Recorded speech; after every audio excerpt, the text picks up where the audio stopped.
Hello friends. I am on my way to go get some new shoes. Stick around and I'll share with you why I need to trade out my Altras.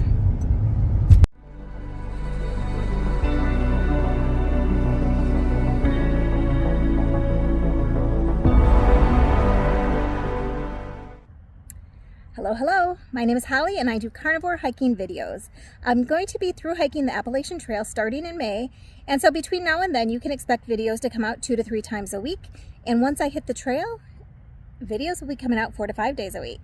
They will be on Mondays. I primarily will focus on meat Mondays and what I'm eating as a carnivore on trail. On Wednesdays, I plan on doing just random things, and Fridays are going to be Faith Fridays. So I will be posting all 3 things on this channel. Tune in to whichever day tends to be your favorite, or all of the above. Stick around for the adventure. Glad to have you along.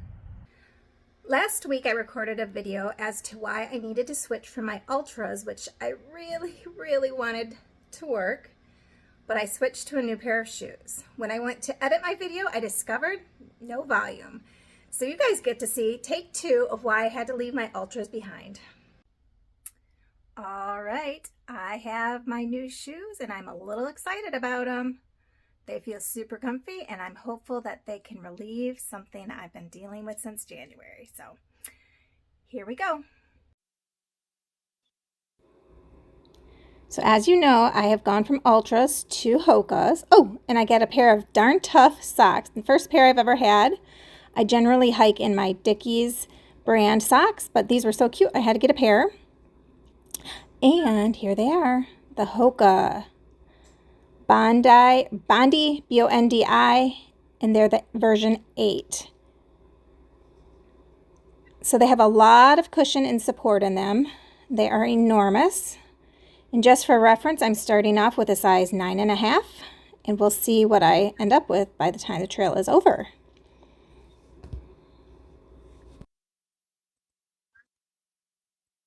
In April of 2022, I began solo backpacking, and what I want to talk about is what I was wearing on my feet and how that's changed in the last year. I began my solo backpacking hiking in Brooks Ghost 6, I believe they were, and I loved them, but I did develop blisters, and that could have been because I was not hiking the miles prior to going out. I started hiking 10 mile, 17 mile, 2 mile, 4 mile. I was very random and not consistent. So I ended up switching to Altras and it was the Ultra Lone Peak 6. And I think it was June, possibly July. And I loved them. I hiked all summer and fall with those. I hiked 52 miles on the Appalachian Trail in my Altras. I had no foot pain. I had no blisters. I never once had a blister in the Altras. And I didn't have any toe pain either. So I loved that.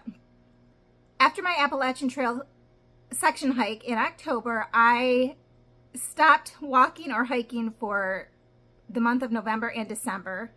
And then in January, we had a beautiful day. And so I went out and I ended up walking 6 miles and developed a pretty severe case of heel pain in my right foot.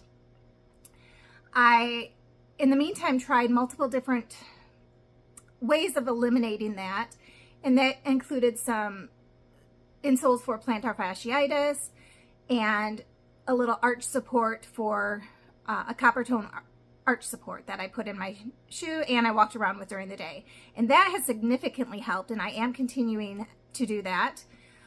We also have concrete floors in our house that have the floating floor over the top, and so they are very hard to stand on and hard on your feet. So I am wearing shoes indoors at all times. Last week I decided to go ahead and switch out my shoes, and so after a lot of research I came to the conclusion that I wanted to try the Hoka Bondi, B-O-N-D-I, and the version I have at our local store was the 8.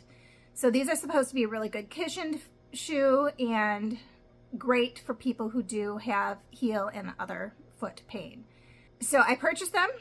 I wore them around the house for 1 or 2 days, and then this past weekend I did go out for a long hike, and it was much longer than I probably should have done, but I did 22 miles in 2 days.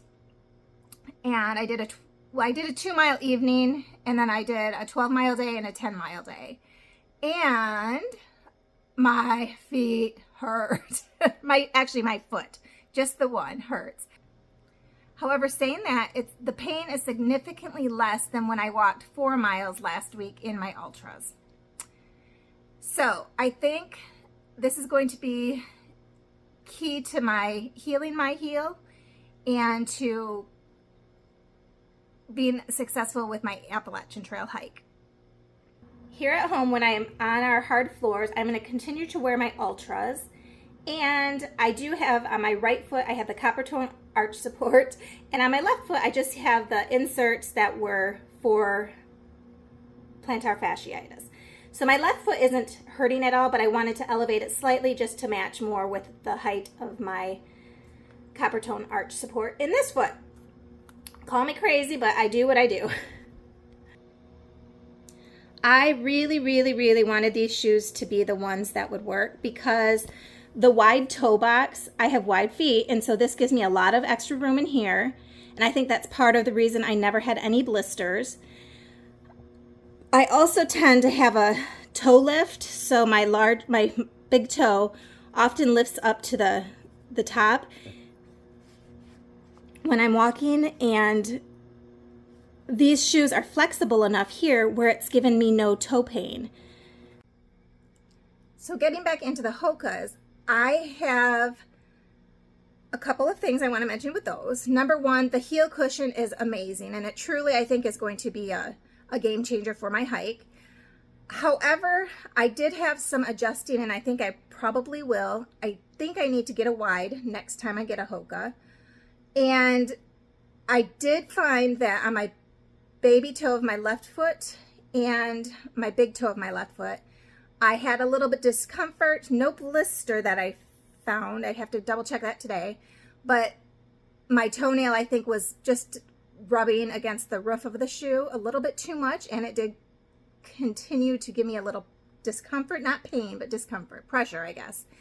So I'm going to really have to watch that because I don't want to lose the toenail if I continue to have that same issue. So that is that. This is my quick video on why I had to leave my Altras at home, and I really, really ask you to pray that these Hokas help to heal the discomfort in my heel and that my foot will go back to normal.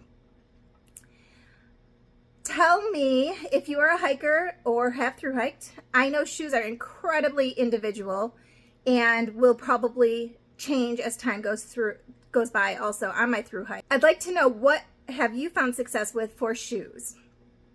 Share in the comments, and be sure to pick up one of my free guides, Trail Checklist for Women or Holly's Carnivore Food List. You can find those in the description of this video as well as in the comments down below. And if you'd like to contribute to this channel and in a monetary way, check out my campfire calls. The link is also in those same 2 places. Thank you. Have a great day and happy hiking.